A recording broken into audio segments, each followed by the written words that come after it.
This week, KSL raised money for Primary Children's Hospital. The donations from our Give-a-thon help give children a second chance, and it gets families the help they need. This morning, I want to introduce you to a Utah teen whose life was saved by a new cancer treatment and whose future was made brighter thanks to a generous donor.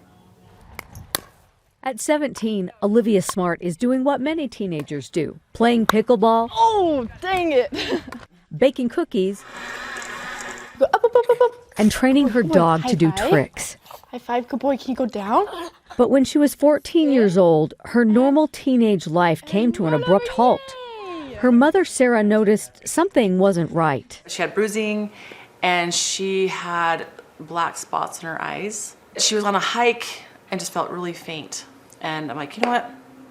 We just need to go and get a checkup. The results were not what they expected. The phone call came in an hour after the blood test, and it was our pediatrician saying, I hate to do it like this, but Livy has leukemia and they're waiting for you at Primary Children's. And we just had no clue. So there was probably a good hour to 2 hours before we even got to primaries, and where they started doing more blood work just to see what we were up against. The diagnosis changed the family forever and tested Olivia's strength in ways she never imagined. I remember IV team coming in. It was the first time I ever had an IV, and so that was really scary.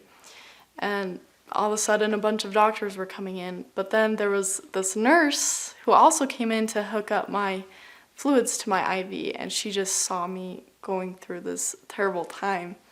And I just started crying, and she just helped me and just told me it'd be okay. Doctors turned to a TKI chemotherapy drug to fight Olivia's leukemia. But when it didn't work, the family was forced to confront a painful truth. She needed a bone marrow transplant, and no perfect donor could be found. Olivia was the first at Primary Children's to undergo a cutting-edge therapy that eased transplant risks from a near-match donor and offered her a real chance at recovery. Sometimes I had to step back and realize that I'm still here and I wouldn't have experienced everything I've experienced up to this point if it weren't for that transplant. Now in remission for more than a year, Olivia is back in school and feeling like a normal teenager again. And the family is forever grateful for the care she received at Primary Children's Hospital. When you're faced with this life-changing news, the care of the nurses, the doctors, everyone around was just, it's hard to put into words. Just the comfort. It felt like a big hug. This is the best cookie recipe ever. Olivia's journey is a powerful reminder of life's fragility and the strength within us all. Her message is simple but profound. Live your life. Do what you want to do and not to be scared to do it. Those are powerful words from a young cancer survivor that we could all live by.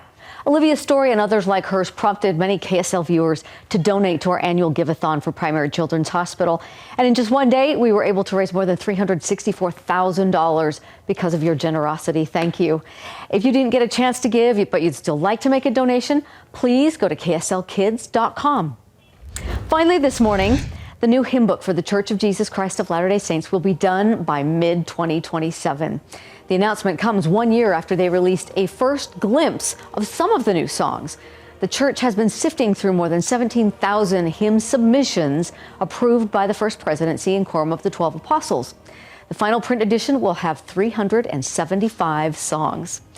And that seems like a perfect transition for music and the spoken word. Thanks for waking up with us this morning. We hope to see you back here next week.